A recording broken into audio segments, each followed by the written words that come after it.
Welcome to my third climb to Master 1 with Endymion. I'll just talk about the decklist I played and how the climb went first, but if you just care about the replays, timestamps in the description as always. So this is the list I played this season, so I'll just go over the cards briefly first and I'll talk about it a bit more in depth. So 2 souls to dump spells, 1 Radiant, which can be very nice going second. If you're going first, you can just spend it or use it as a alert fodder. 3 Mystical Beast Jackal. We're not playing the Spellbook engine, so this is the best normal summon. Only 1 Magister, but I played 3 Reflection. As I explained in my previous video, I prefer Servant because it's a lot better going second, and you need very powerful effects to go second. And the Reflection bounce is just so much better than just Magister summon from the extra deck. 3 Servant as always, 1 Garuda as always, 1 Sloth as always, 3 Mystical Beast Jackal King as always, 1 Astrograph as always, 3 Endymion as always, 3 Cerberus as always, 2 Illusion of Chaos instead of 1, I think, from last time around. This list has more spells that can break you up, so it's nice to have extra access to souls to make sure you can dump them if you need. 3 Upstart, 3 Alert, 3 Into the Void, all the neutral Droll spells. 3 Power of Desires, the best card in the deck. Only 2 extra Foolish. We're playing 2 Illusion and 2 Souls, so we don't really need the 3, and it's hard ones, so it can make you break if you draw too many. 3 Spell Power Mastery as always, 3 Triple Tactics, probably the second best card in the deck behind Desires. 2 Magical Citadel. So even though we're also playing 3 Chicken Game, it's only 5 field spells, so it actually worked out pretty well, especially in hands where you open Cerberus plus Servant.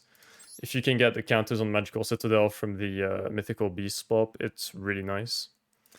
3 Musical Constitution as always. 3 Book of Eclipse. So I could have played Dark Ruler no more, but the problem with Dark Ruler is if you get Max Seed, you probably still lose the game because, yeah, you can break the board and like set up whatever amount of negates, but on the clapback, they're gonna have 10 cards in hand, so you probably still lose. Book of Eclipse is basically Dark Ruler no more. Not really, because it can be negated, obviously, but if it resolves, you'd probably win the game. But it also forces out negations, including Ash, which can be really nice. And then 2 Cold Buy. Extra deck, exact same as last season. Antis, this is maybe the only card I would change. I could have played the Xyz instead. Because this negates face-up cards instead of popping them, so it's kind of better against it sometimes, so I could have probably played that instead. Garura, Vortex, Herald, Absolute Dragon, Linkuriboh, Electromite, IP, Dark, Beyond, Tussaline, Apo, Access Code Talker, and Underwater Goddess, Fort Towers. I created this list with the idea that I wanted to have a very good fighting chance going second, so this is why I'm playing very good going second cards, so Book of Eclipse, Citadel, Triple Tactics, Triple Reflection, 1 Radiant. It worked out very well. I think throughout Master I probably won slightly more going second than going first, but I also kept on drawing horrible hands with 4 pen names even though the deck is 2/3 spells. And people had Maxi and Ash glued to their hands. It was crazy. Or Havness.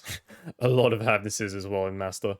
The trade-off of playing so many going second cards is sometimes you'll open bricks. But I won so much more going second. I felt like it was worth it, even though I lost a few games. Because I opened hands that didn't do anything. One final note about the deck list before I speak about how the climb went.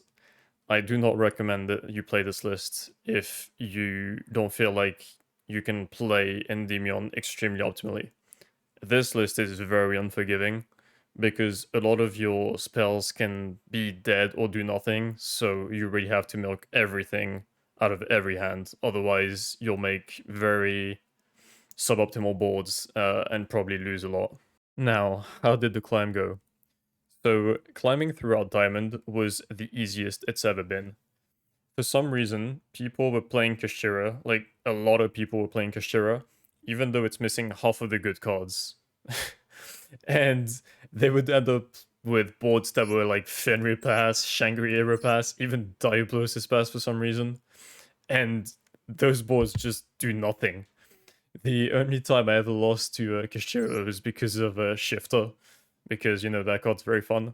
And also got shifted plus Maxi a few times, so that was pretty nice.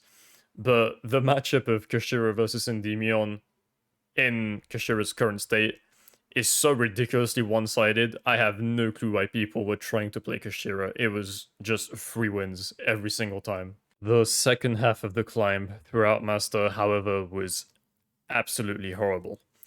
I was opening the worst hands ever, just full of pen names, even though the deck was playing 2/3 of spells. And what I faced was Tyr, like a lot of Tyr, and that matchup going second is unwinnable. I probably won like 1 or 2 games versus Tyr like ever throughout the climb. And then the rest was a bit of Spright, which I won a decent amount of going second, and Labyrinth, which you know, was pretty fun because dim barrier every single time. So yeah, and it took me a long time to get throughout Master. It was slow and very grindy. So once again, I do not recommend playing Endymion if you can play a better deck. But at least next format, Kid Kalos is not Kid Kalos. I mean, Tyr is getting the Murdy ban, so that's gonna make the matchup a lot more manageable. That's all from me for now. If you have any questions, leave a comment. I'll answer it. And enjoy the replays.